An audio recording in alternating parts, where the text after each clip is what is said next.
నమస్తే. ప్రకాశం బ్యారేజీ కట్టక ముందల బెజవాడ ఏ పరిస్థితిలో ఉండేది? ప్రకాశం బ్యారేజీ కట్టి రోడ్డు కనెక్టివిటీ, ట్రైన్ ఫెసిలిటీ పెరిగిన తర్వాత విజయవాడగా మారి ఎంత అభివృద్ధి జరిగింది? అలానే మన తెనాలి వాసులం కూడా మనం కూడా రాజధాని ప్రాంతంలో ఉన్నాం.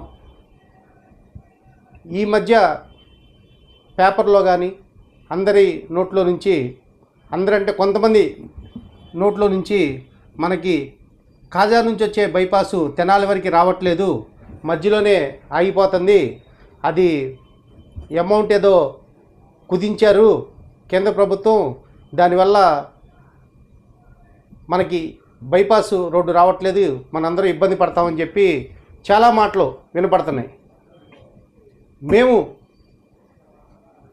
కేంద్ర మంత్రివర్యులు పెమ్మసాని చంద్రశేఖర్ గారు గెలిచినప్పుడు చాలా తెనాలి వాసులు అందరూ చాలా సంతోషపడ్డారు. అలానే తెనాలితో బాగా అనుబంధం ఉన్నటువంటి మన నాదెళ్ల మనోహర్ గారు గెలిచినప్పుడు వీళ్ళిద్దరి నాయకత్వంలో తెనాలి చాలా బాగా ముందరకెళ్తుందన్న ఆనందంలో మేము ఉన్నాం. కానీ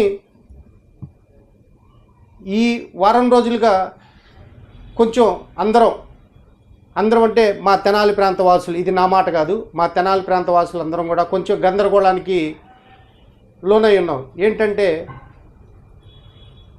విజయవాడ నుంచి చెన్నై వెళ్ళాలన్నా, మద్రాసు వెళ్ళాలన్నా, తిరుపతి వెళ్ళాలన్నా మనకున్నది ట్రైన్ ఆర్ రోడ్డు మార్గంలో వెళ్తేనేమో తెనాలి తగలదు, ట్రైన్ మార్గంలో వెళ్తేనేమో వయ్యా తెనాలి మీదకి వెళ్ళాలి. చీరాల్లో ఆగినటువంటి ట్రైన్స్ కూడా చాలా ట్రైన్స్ తెనాలి ఆగవు. కానీ మనం రాజధాని ప్రాంతంలో ఉన్నాం.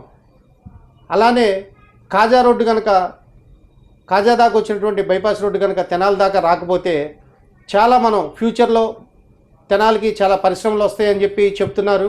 అలానే మౌలిక సదుపాయాలు డెవలప్ అవ్వాలి అంటే రోడ్డు కనెక్టివిటీ చాలా ముఖ్యం. దానికి ఉదాహరణే మన విజయవాడ డెవలప్ అవటం కానీ, విశాఖపట్నం డెవలప్ అవటం కానీ ఇవన్నీ జరిగినాయి. కాబట్టి మనం కేంద్ర మంత్రివర్యుల్ని అలానే రాష్ట్ర మంత్రివర్యుల్ని మేము అడుగుతుంది ఏంటంటే, మీరు